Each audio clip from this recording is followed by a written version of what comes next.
morning and welcome to WGTV Today. I'm Kim Best. And I'm Wayne Alley. Thanks for being with us on this Friday morning. It's December 14th. That's Hard right. to believe. We're almost halfway through this month. And about what, 11 days till Christmas? That's exactly right. Wow. That's exactly right. Oh boy. Well, Wayne, on today's show we have Crime Stoppers with Paige Lerner. That's great. Who is telling us about an event that happened here in the community. And then we have the leadership conference that we talked a little about yesterday. Yes. Where, was it 4 leaders? It was four leaders here in our community. Who were they? Well, 4 local leaders. It's, of course, Colonel Levitt from Seymour Johnson Air Force Base, Bill Paw from Wayne Memorial Hospital, also Dr. Kay Alberson of Wayne Community College, and Bill Bryan of Mount Olive Pickle Company. They're going to share their views and answer questions about their styles of leadership. Exactly. On today's show, you'll hear the answers to 2 of their questions. As they sat on a panel at Lane Tree Country Club, I believe that was, and that was through the Chamber of Commerce and Leadership Wayne County. That's right. It was a very interesting program, and you will enjoy hearing from these 4 leaders in the Wayne County community. Absolutely. And then the last one, I believe, is Tara Humphries, Public Information Officer with Wayne Community College. That's right. Sharing events happening at the college. Always great to have Tara come by and talk to us about what's going on at Wayne Community College. That's right. Okay. December 14th. Yes. Today is Play an Old Song That You Did Not Like Day to see if you still don't like it. Okay, and I have a few of those. There's several that I don't like, but I'm not going to play them again today because I know I still don't like them. They won't change your mind hearing them again? They won't change my mind one bit. No. All right, let's see what else is going on here. Coming up on the 17th of January, Wayne County employees and City of Goldsboro employees, we've challenged each other to a blood drive. So if you are an employee of the City of Goldsboro or you're an employee of the County of Wayne, get ready to give blood and give a whole bunch of it. Especially if you work with the County of Wayne. We want you to give 3 or 4 gallons. And by doing so, then we'll beat the city at this blood drive.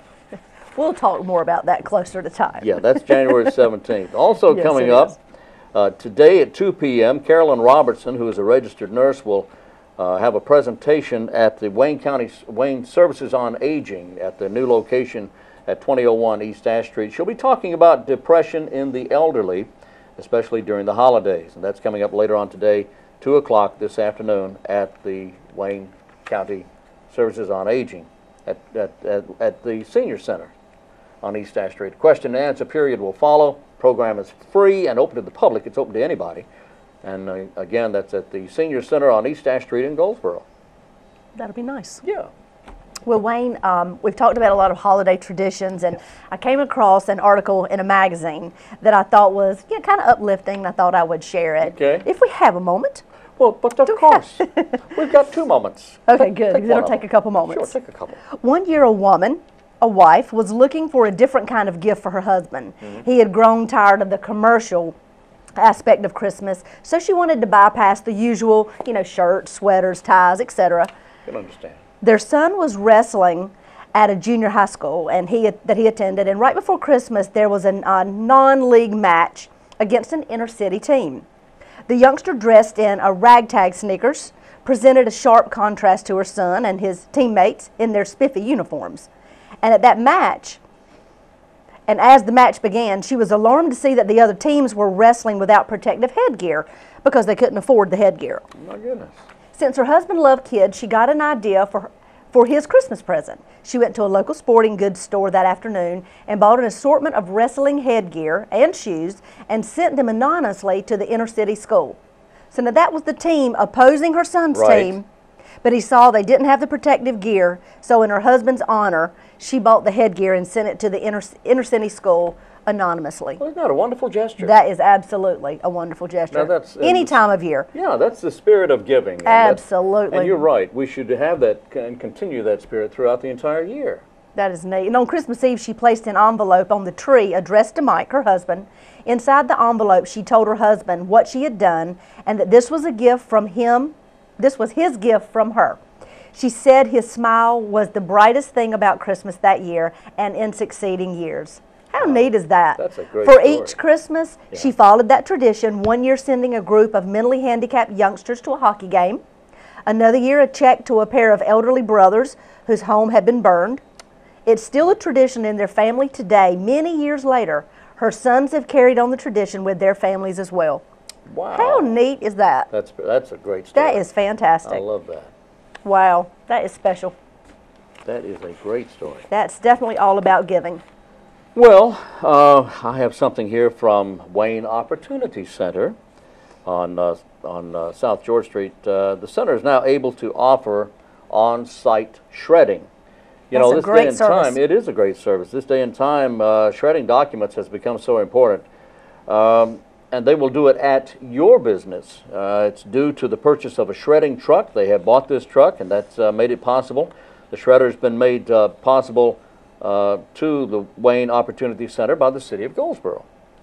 Right. The pricing is competitive with other vendors, so if you have documents, if you have a business and you need documents shredded, call John Chance at Wayne Opportunity Center at 735-5363. They do a good job. They do. Yeah, Very John good always job. does a good job. We have lots of events coming up in the community, Wayne. What's going on? Tomorrow, Saturday, December the 15th, is the Battle of Goldsboro Bridge, the 150th anniversary reenactment. Wow. It starts at 8 a.m. That is fantastic if you've never been before. Absolutely wonderful. And Wayne, I know you know a bit about history. You're a history buff. I enjoy history. And know a lot about the Civil War battles, but some of our viewers probably don't know what a pivotal battle that was. It was. It took place on December the 17th, 1862. The Union Army, led by Major General John Foster, targeted this bridge in order to put an end to the vital supply chain from the port of Wilmington. Foster's troops overpowered the small number of Confederate soldiers that were guarding the bridge. Again, I want to remind everybody also that coming up soon are some Christmas concerts. Oh, yeah. At the Paramount Theater. Oh, yeah. The first one is on Monday, December the 17th at 7:30. It's the Embers, and it's their Christmas. I love Christmas music. The second you'll be attending is the Very Jazzy Christmas with Nicholas Cole.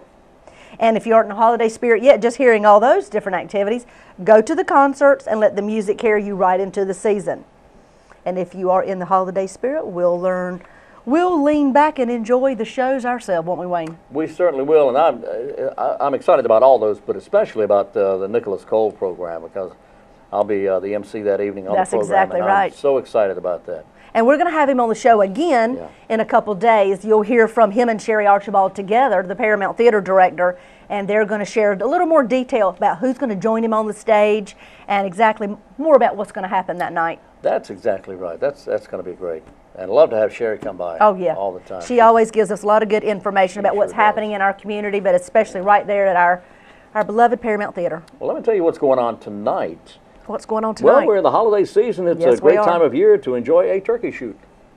Yes, we are. Yeah. Where's this one going to be held? This one is at the American Legion Hut on Highway 117 South, and it begins at 7 o'clock this evening, and it's only $4 per round.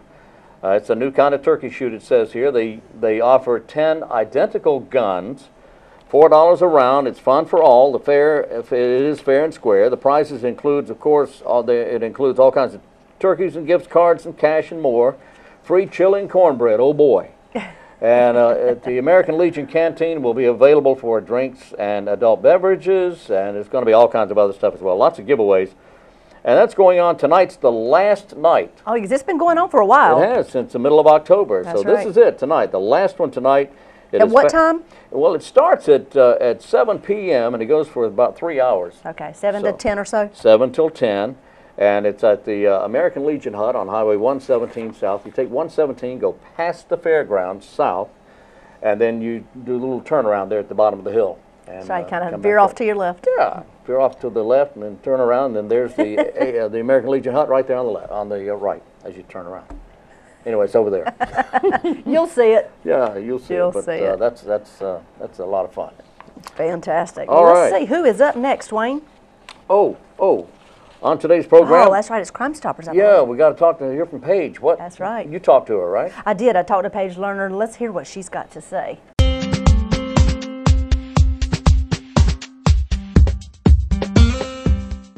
Hi, I'm Kim Best, your host. Welcome to Crime Stoppers Crime of the Week. With me today is Paige Lerner. She is the coordinator for the Crime Stoppers. And Paige, what do you have for us today? Well, we had what was a shots fired call the other day, and I'm asking for the public's help on this. Actually, on November 19th, the officers responded to shots being fired at 1737 East Holly Street. Once they arrived, they discovered Demetrius Holloman, who's 33 years old. He had been shot several times and left there. Mr. Holloman was transported to Vidant Medical Center in Greenville, where he's actually still at. But following that investigation, we have actually secured warrants on the subject, and we're asking for the public's help. Okay, so we're going to show his picture now. Yes, we. Can you give a description? This is Lemuel Shamont Jones, and he has outstanding charges for attempted first-degree murder. He is 24 years old, 5'10", 180 pounds. He's got several tattoos on his arms that are visible, and his last known address is 519 Stronach Avenue here in Goldsboro. We want to make sure if the public sees Mr. Jones, first call 911, and then obviously we can have them call Crime Stoppers too. Right, right. Yeah. And tell us the date this occurred one more This time. was November the 19th, and it was at 1737 East Holly Street. Perfect. So if you see this young man, call Crime Stoppers or call 911. We need your help to locate him. That's correct. And apprehend. Yep. Absolutely. Well, thank you so much, Paige. We appreciate you coming and sharing this information in the community. We need your help. If you see him, like we said, call the number behind us, Crime Stoppers, or feel free to call 911, and they will locate Crime Stoppers, and we will get him behind bars. Thank you for...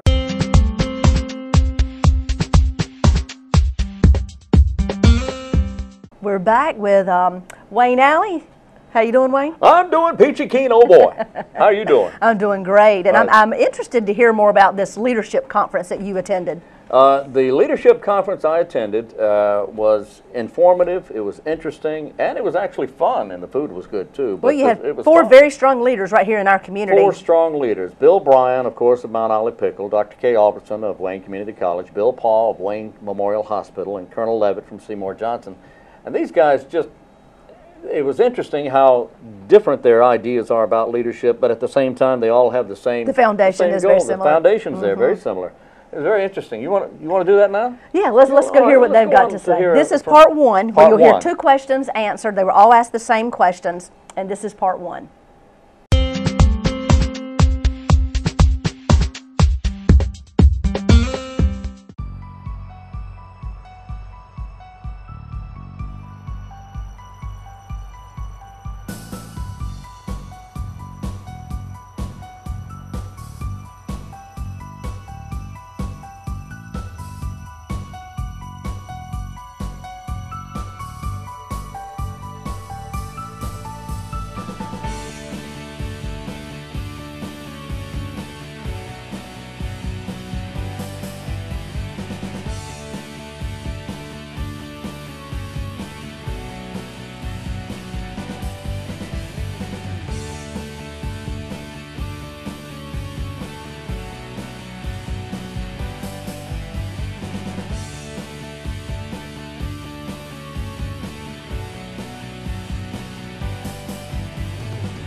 Good afternoon.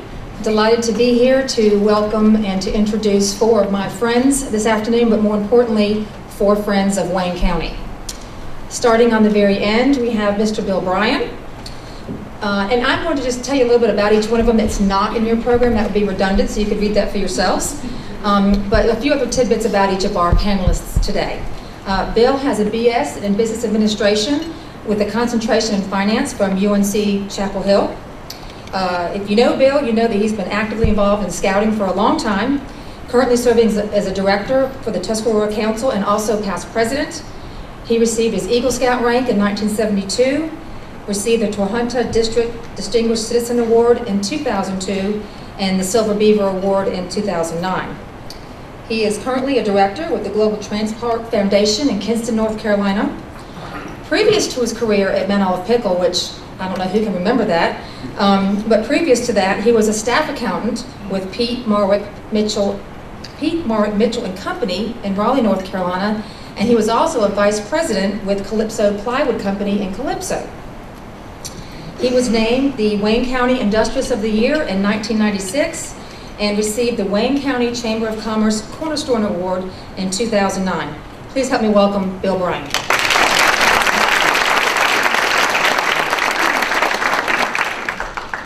Next, we have Dr. Kay Albertson. Prior to her tenure at Wayne Community College, Dr. Albertson held positions at Lenore Community College, the University of Virginia, Old Dominion University, and taught in various public schools in Virginia.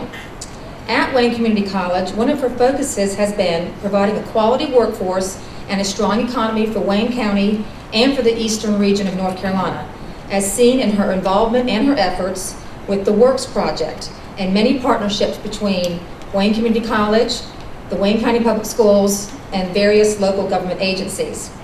She has served in many capacities locally, including serving on the board of the United Way of Wayne County, in which she was recognized in 2006 with the 2006 Emil Rosenthal Award for Outstanding Volunteer Service.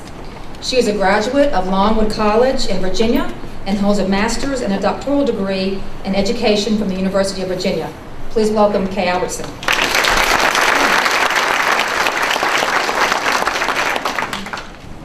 Next we have Bill Paugh, and prior to his tenure at Wayne Memorial Hospital, his accomplishments, during his tenure at Wayne Memorial Hospital, his accomplishments have included debt restructuring and significant facility renovation and construction projects. And those of you that have been out to the new ER room know what I'm talking about.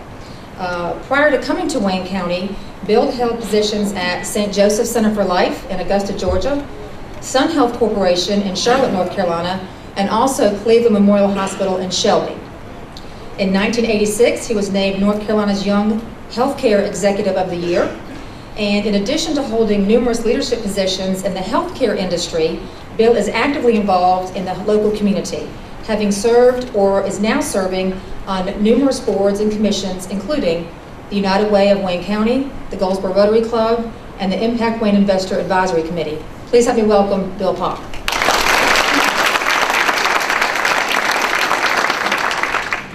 And finally, we have Colonel Jeannie Levitt.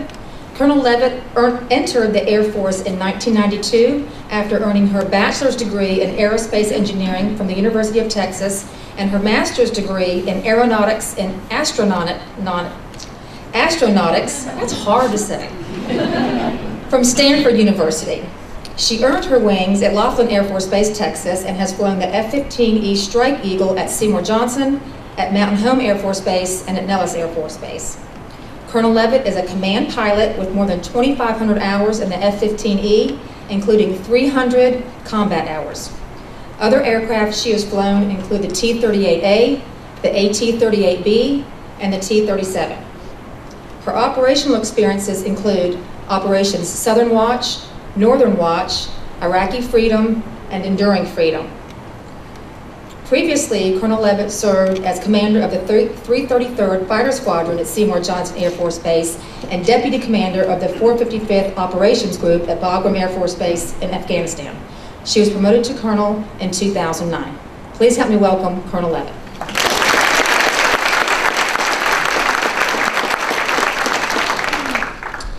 Okay, well, let's get started.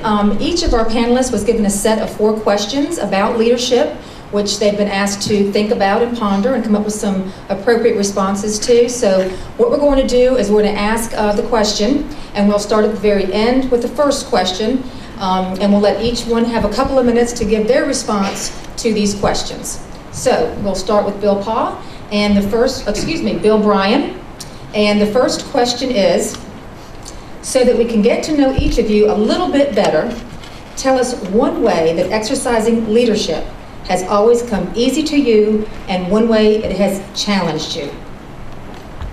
Joanne, as you indicated, I've had the good fortune to be employed with the same organization in the same capacity for more than 20 years. And during that period of time, what's come easy for me is that I've been generally able to use a leadership style that comes very naturally to me. And I say generally because you can't use the same style in every situation and in every organization.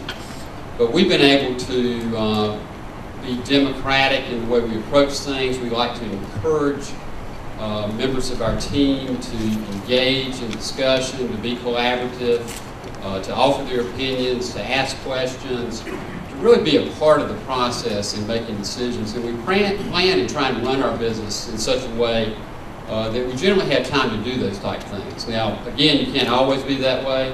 Sometimes you have to be a little more autocratic in the decision-making process. I've got some direct reports who have different styles of leadership.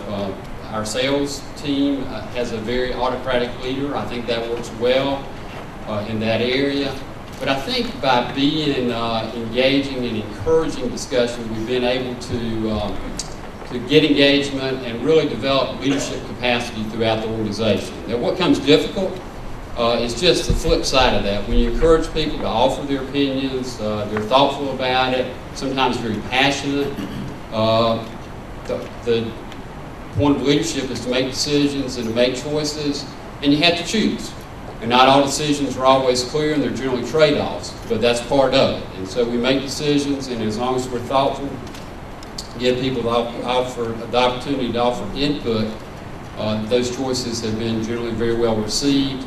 And again, I think as part of the process, we try and create what we call a healthy tension in our organization. So there's a lot of discussion, a lot of debate. We don't have one viewpoint all the time, and we can make decisions that carry us forward through a variety of different circumstances over time. Now, I took this question very literally. Now, most educators are very abstract, but I'm very literal. And so when I was pondering what had come easy in leadership for me over these many years of my life, I actually thought about the little girl in Virginia Beach, Virginia, who always organized everything. I organized the kids in the neighborhood. I organized my older sisters. I organized my parents, or tried to. I was the organizer. And I think that's one of the leadership characteristics that's probably carried me the farthest. I'm still organizing, but hopefully more in the sense that Bill just described, in a much more participative type style. But organizational skills, along with something again that in the academic world sounds a little bit frou-frou, but it's called social intelligence. And I'm looking at it, some of the leadership class of this year. I would encourage some reading in that area of leadership, of social intelligence. And really what it boils down to is just having a good sense about people. And it's a major characteristic of leadership if you want to be successful. And it's about sharing and listening and approaching with an empathetic ear, but also knowing when to take the bull by the horns and actually communicate in a different way. So I think organizational skills and having some social intelligence, social IQ, are two leadership characteristics that's taken me a good way. Now, what's been challenging for me, and it's kind of personal, and that is finding a balance between professional life and the case side of life. We all need that, and I am a very stereotypical baby boomer, workaholic baby boomer. And so what I still have challenges with is pulling away, finding that time for leisure, finding that time to sleep appropriately, eat appropriately, take care of my health, take care of my social needs, my spiritual needs, and it has not come easy. It is still a major challenge, and I'm working on it. So my advice to those of you who are younger leaders is to always keep that in the forefront.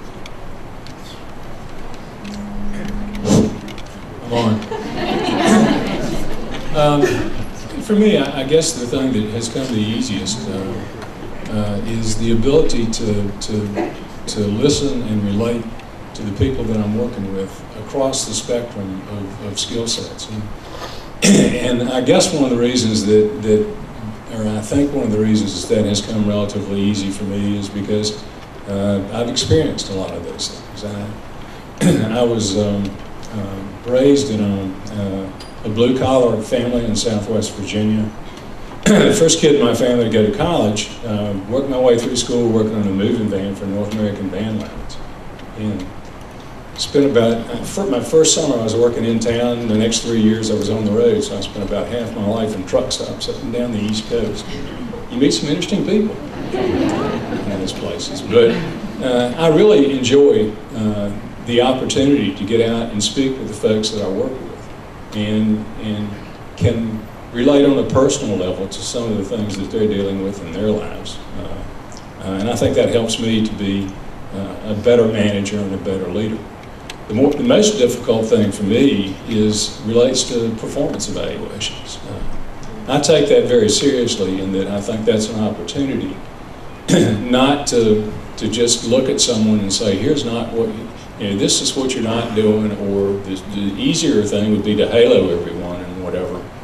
But if you're a true leader, you really need to take that opportunity, I think, to use it as a time without really crushing someone's ego, if you will, to use it as an opportunity to plan how even the good people can become better.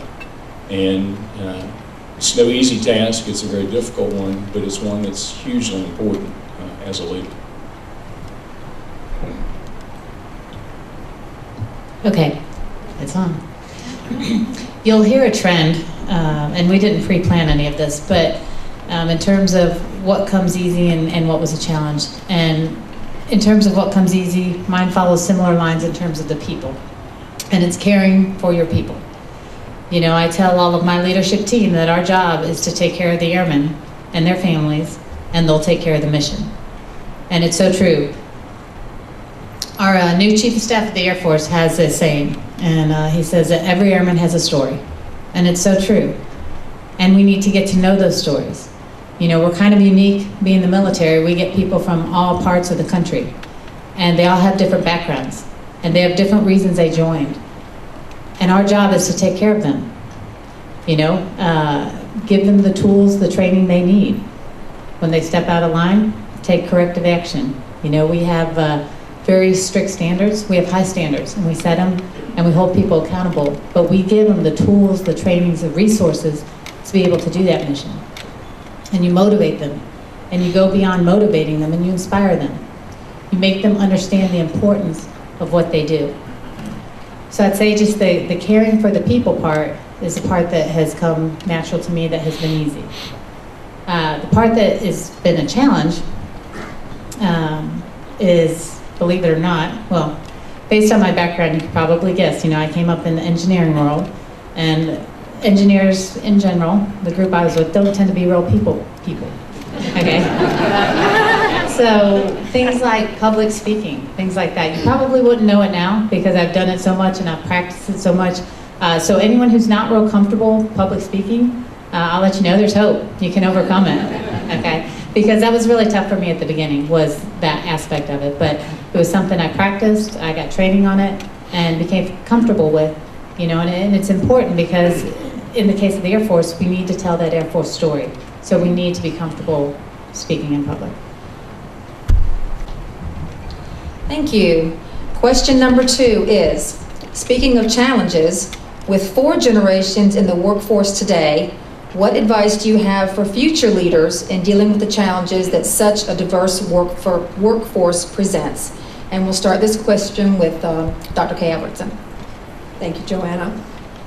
Those of us who have been in higher education, particularly in community college higher education, have always seen a very intergenerational group of students.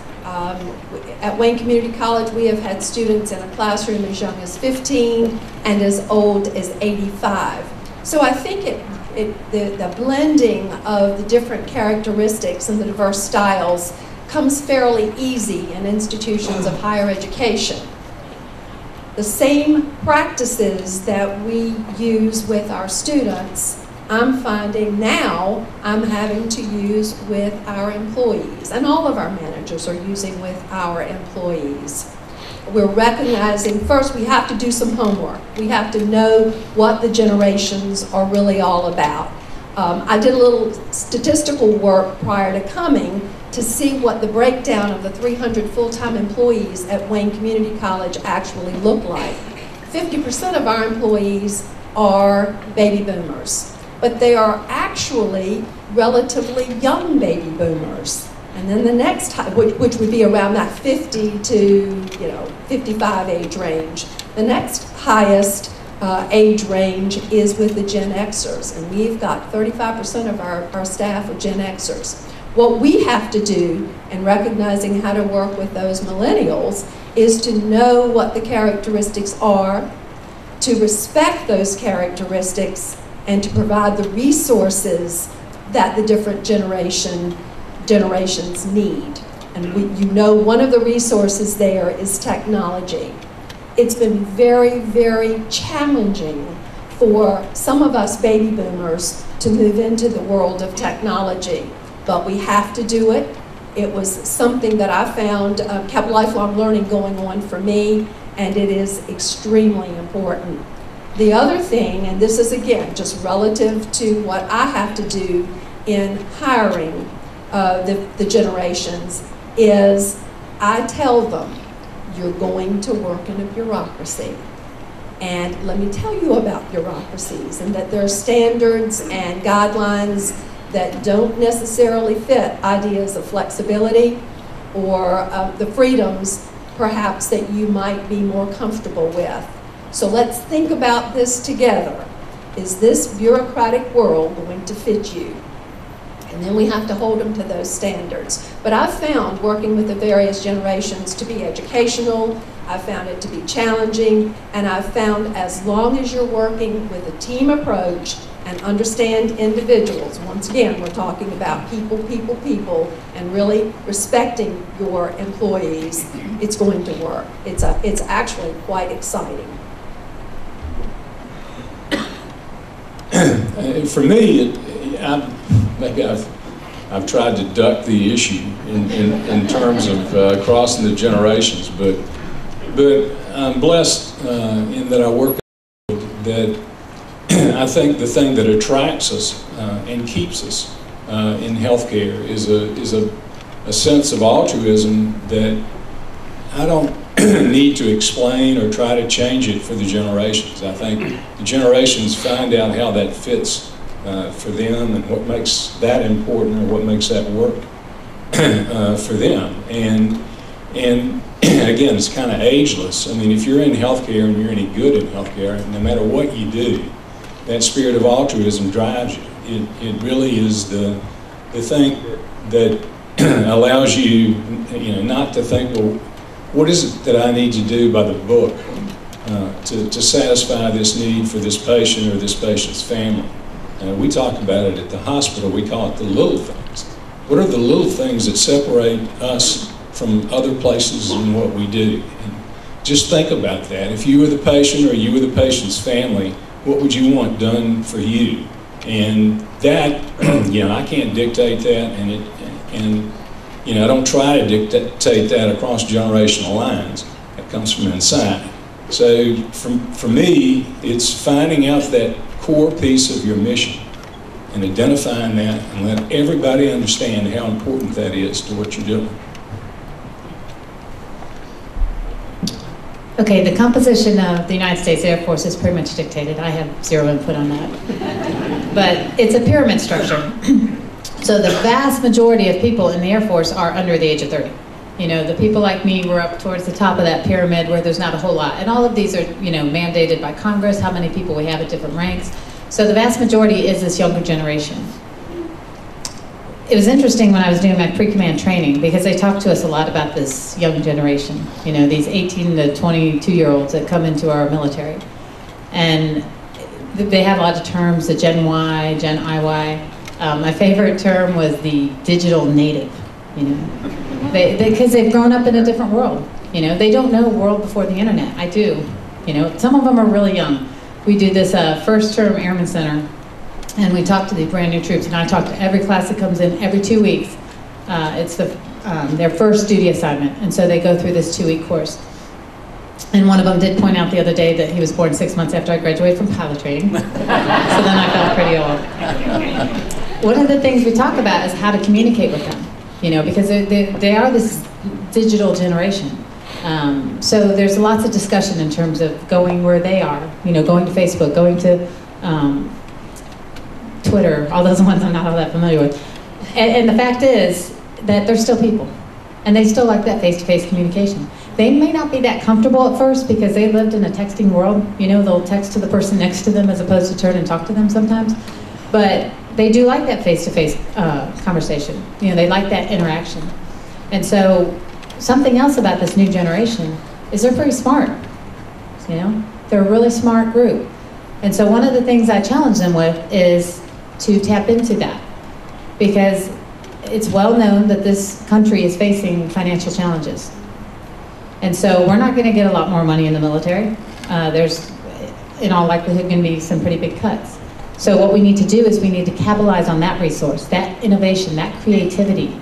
You know, find a better way to do things. And it's amazing, some of the stories, because I get to go around the whole wing and see these amazing airmen and some of the incredible ideas they have. And that's when we come to better solutions, when we bring people from different backgrounds, from different perspectives. In leadership courses, they talk to you about how to get rid of these lenses, these filters, because we see the world a certain way. And so when we can bring in different generations, the younger ones, the older ones, they bring a different perspective, and you see the problem in a better way, and it leads you to a better solution. Our company has been in business since 1926. We've got some employees that have worked into their 70s, and I've even got one employee that's in his 80s. So we have seen a variety of different generations, and there are challenges and opportunities in trying to deal with the strengths of the values and the perspectives that the different generations bring. I think one of the first things you need to do is understand yourself. What motivates you, what values you have, and then realize that that's not the same for everybody else in your organization or outside of your organization, and take that into account. There's some things that I think are universal. Treating people with respect, looking for the value in every individual, listening well, making sure that you are listening and that you communicate clearly. I think all those skills and those values work well throughout the generations. I think the other thing that I found is that I read a good bit. I'm involved with other organizations. I hear about this issue of understanding the different generations, how to motivate them. I think I get that. Not all of our leaders, not all of our employees get the benefit of that. And I think it's very important in an organization to try and make sure that that awareness goes throughout your company or your school, that people in leadership capacity understand that not everybody's the same, not everybody's motivated the same, not everybody has the same values. But it is important to have that respect and to take advantage of all those strengths and the diversity of those strengths, and to figure out a way that we work together to minimize any liability that may be associated with the differences in the generations, and that we build on the strength of having those different viewpoints and those different skill sets that can come with the different generations that are in our workforce today.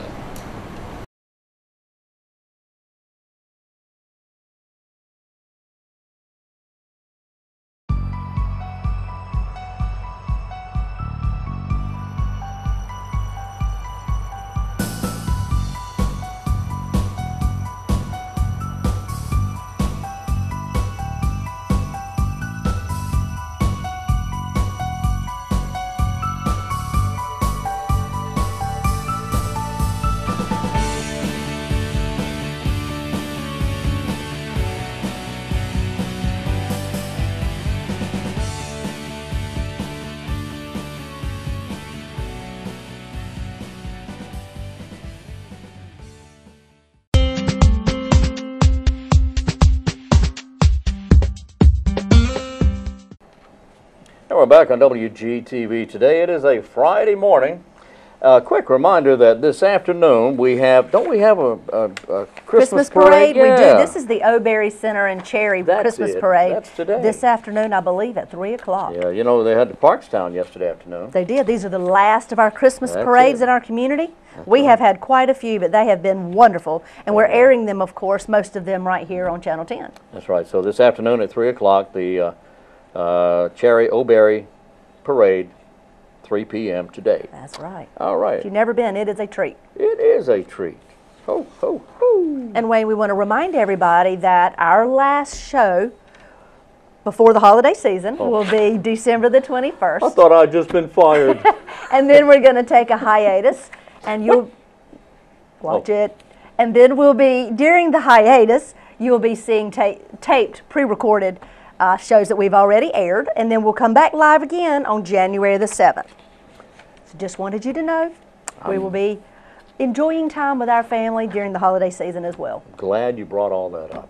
That's good. So we're all going to Haiti for the holidays. Or the hiatus, I'm sorry. Anyway, on a serious note, the Wayne Memorial Hospital, got a note here from Georgia, Georgia D's, about the stroke support group will not meet during the month of December when they normally have their meeting.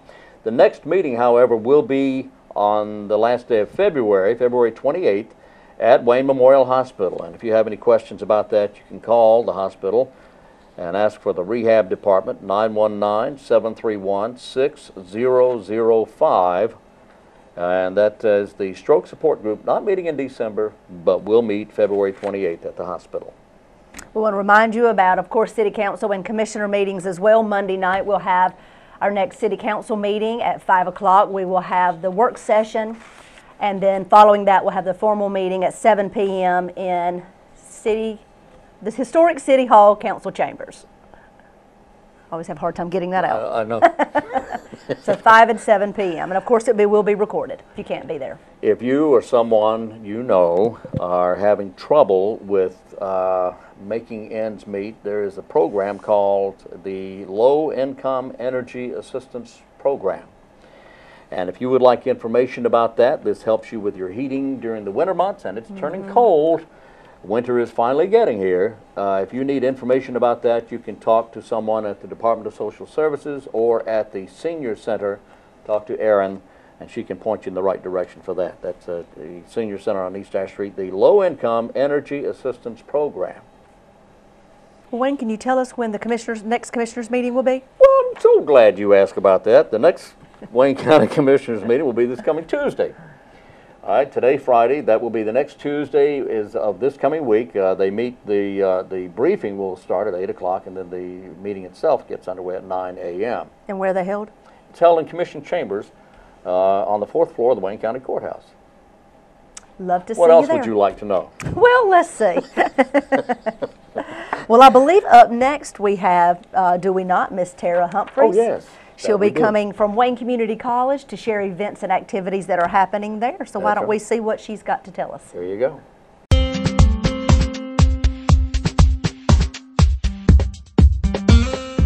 Good morning and welcome to the show. I'm Kim Best, your host. With me today is Tara Humphries, the Public Information Officer for Wayne Community College. Good morning and welcome. Good morning, Kim. So tell me what is happening at Wayne Community these days. We are wrapping up one semester and getting ready for another one. I know. How did this semester go? Fabulous. Our enrollment's back up, and we think it's going to be for spring again. And to guarantee that, we want to get people in to register on those last 2 registration dates. So what are those last 2 dates? We have a January 3rd one, that's a Thursday, and January 4th, and then they will start the spring semester on the following Monday, which is the 7th. Now, on those 2 registration dates, can they come in any of the times during the day, or there are specific times. Okay. On the Thursday, the 3rd, that's 8 to 7, so that's a pretty long period. Yes. But on that Friday, we're only doing it 8 to noon. Okay. And they have to pay that day. They have to pay by the end of that period on registration that fees. day, or they will be purged. So when they show up Monday, they will walk into a classroom, but their name won't be on a roster. So it's Okay. very important that they make arrangements for payment. Classes start the 4th, Monday They the do 4th. start the 4th. January the 4th. It'll be a spring semester heading towards graduation. There's Hard to always those believe we're milestones. talking about spring already. Here Well, it is feels like December. spring, so Yeah, it's you're perfect. right, you're It's right. easy to think spring right now. Well, Terry, in your continuing education department, you all Yeah. have quite a few things happening there. Tell us a little about Yes, and their registration is ongoing. Okay. So folks can do that anytime before that class starts, including at the actual class session. But to guarantee that seat, it's best to do it now. Some of those classes fill up very quickly, such as our nurse aid classes. Some are needed for people to progress in their professions. We have welding and things like that. Well, so they might want to do that now. Continuing education is, if you don't mind. Oh, well, there's our non-credit classes, the kind of learn it but no pressure, no test unless you're getting certified kind of classes. And that's our workforce development, professional development, and even personal development, such as yoga or line dancing. So we offer a little bit of everything. Even within those personal development things, like say the small gas engine repair, that is something that you actually could use as a professional stepping stone. Absolutely. So there's a little bit of everything there. I encourage folks to go to the website and see what courses we offer in continuing education. They're 4 weeks, 8 weeks, 16 weeks, different lengths, Okay, so they're different not all prices. the same. Not okay, all. Different price points, different lengths. of Right, class and days. it's Okay. based. The price is based on the number of hours that they are actually in their class, and they're very, very reasonable. Anywhere from 35 to at the max 175, and I believe the 175 one actually includes the certification test. Okay. So they're very reasonable, and keep that mind stimulated if nothing else. We have slow-paced classes for our seniors that we offer at the Senior Center and on campus, and a number of these classes we offer in other locations other than on the campus. So go to the website, check it out, or give them a call and see what you can do for your mind in the spring semester. Within continuing education, we also have our basic skills division. yes. And that includes our adult high school, our GED program, and our English as a second language. And the GED and the adult high school are second chances for folks who, for one reason or other, dropped out before they got that diploma. And this, you can be any age from 16 up. And we've had the seniors, we've had the mature learners. Actually love to have them in our classes because But that's a great opportunity to finish something and feel a completion. You are a sense never of too completion. old, and you can be a mentor to those younger ones and to your own children, grandchildren. So their registration is coming up as well. With the adult high school, it's just like high school. You're taking classes, so you need to go ahead and register for specific classes.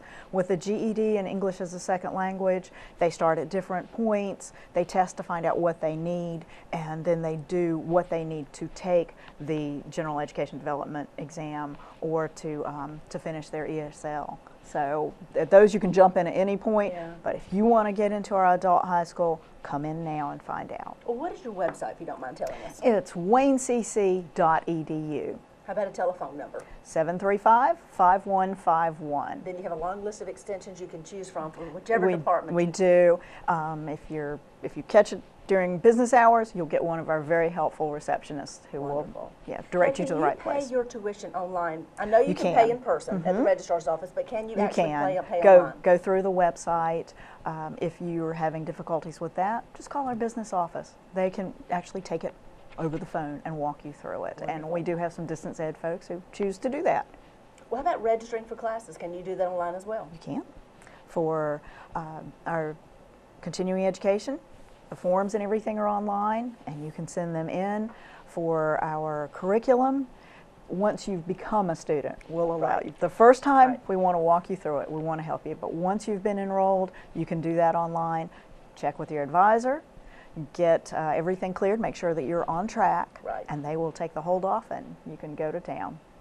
Well, that's nice to know. Well, Terry, you all have continuing things happening at Wayne Community College. Always something good happening. Thank you for coming on, and we'll see you again in another month to share things that are happening in the spring at Wayne Community College. Thank you, Kim.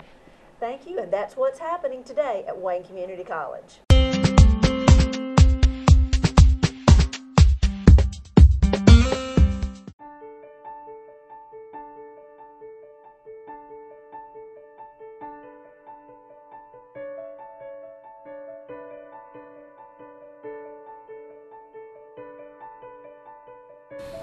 It helps us with our leadership skills. It teaches us character and like real life situations that we're to encounter and how to deal with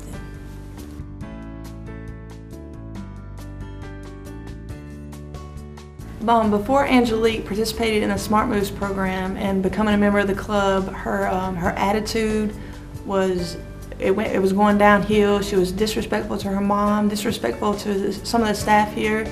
After being a part of the Smart Moves programs, her attitude has improved. She's willing to help out. I believe that the Smart Moves program that's offered here at the club has given Angelique the tools needed to succeed in life, to build a solid foundation as far as her growing up as a positive role model in today's society. Investing in United Way and you're investing in me, it has given me the chance to be a leader and be a positive role model to all the other people around.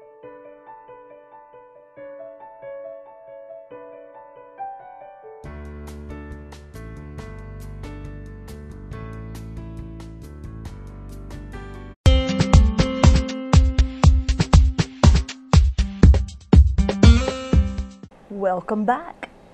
Glad you joined us. Yeah, glad you're here because we're here and we're sharing information. yes, that we are indeed. Thank you for being with us on this last day of the week. It's That's Friday, exactly the right. 14th of December. Thank you for being here. You know, I failed to mention a few moments ago when I had the opportunity some of the things on today's almanac. For instance, in 1989, New York City police said they had lost Sylvia Matos. They couldn't find her, didn't know where she was. And why were they looking for her? Well, very simply because she had registered her vehicle, her car, at 19 different addresses. What in the world? With 36 different license plates. She had over 2,800 unpaid parking tickets, totaling $171,000 in fines. My. They couldn't find her. So what happened? They're still looking. They're still looking for That was in 1989, and they're still looking for Sylvia Matos.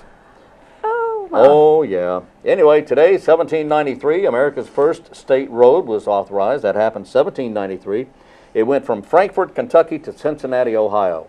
My, that's a long And stretch. they still cannot fix those potholes. 1793.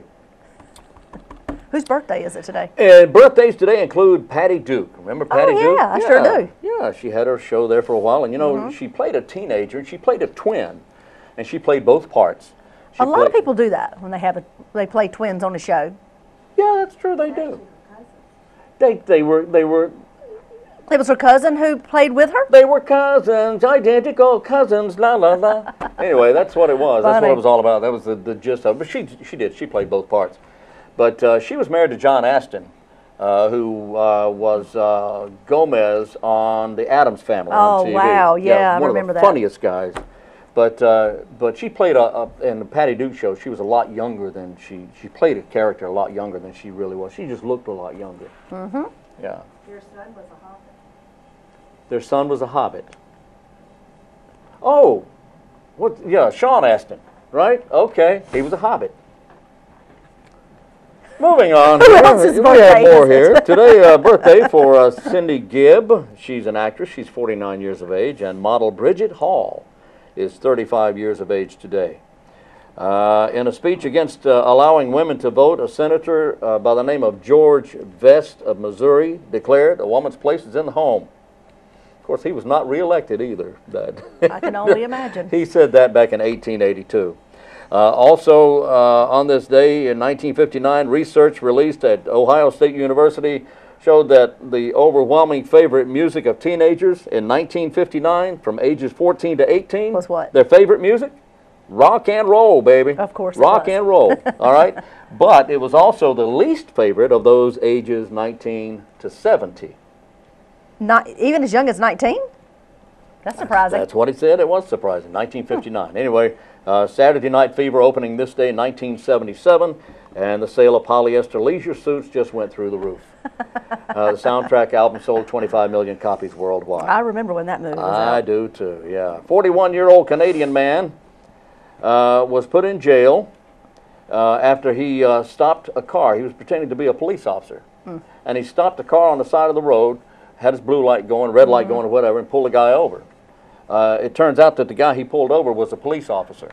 Not so smart. That's exactly right. He pulled over a real detective for speeding. The guy got 6 months in jail. The detective he pulled over suspected that something just wasn't right when he noticed that the flashing red lights were sitting on a white Dodge Neon. He said, you know, that's not a police car. So that was his first giveaway. That was his giveaway, yeah. So if you're going to pull somebody over and take all their money from them, don't be driving a Dodge Neon because they know it's not real. Or don't do it anyway. Or don't do it anyway. There you go. So who's coming on tomorrow? What's on on Monday's tomorrow's show, December the 17th, Monday. that's right. We don't come on Saturdays. Is the Leadership Conference Part 2. So we'll hear the second 2 questions that were posed to all 4 of our leaders here in our community. That's good. And then we'll have the interview with Sherry Archibald from the Paramount Theater. But this is the history of the Paramount Theater, how it's evolved through the years. And she'll also be giving us some updates on our 5-year anniversary for the Paramount Theater, being back and rebuilt after the fire, and the big gala that's coming up. So she'll give us lots of details on that. So that's on Monday's show. Gala details? Gala details. Oh boy. Oh boy. Well, we're looking forward to that. So we are. Join us at 7 o'clock Monday through Friday here on WGTV today. And if you can't catch the program at 7 a.m., you can catch it at noon, then again at 5:30, and then at either 8 or 11 p.m. And of course, they play throughout the weekend on Saturday and Sunday as well. And you can also go to the city and the county's YouTube channels, and you can see any of the shows that you so choose. That's exactly right. They're all archived there. So go to waynegov.com and click on the YouTube link to get to the channel, or GoldsboroNC.gov. GoldsboroNC.gov to get to and the you can channel click as well. on the YouTube link or the WGTV link as well. That's exactly right. So thank you so much for joining us today. We appreciate you being with us. Remember, this is a partnership between the City of Goldsboro and the County of Wayne. We appreciate you watching. That's right. So join us again on Wayne Goldsboro Television Monday morning. And until then, I'm Wayne Alley. And I'm Kim Best. And this is what's happening in your community.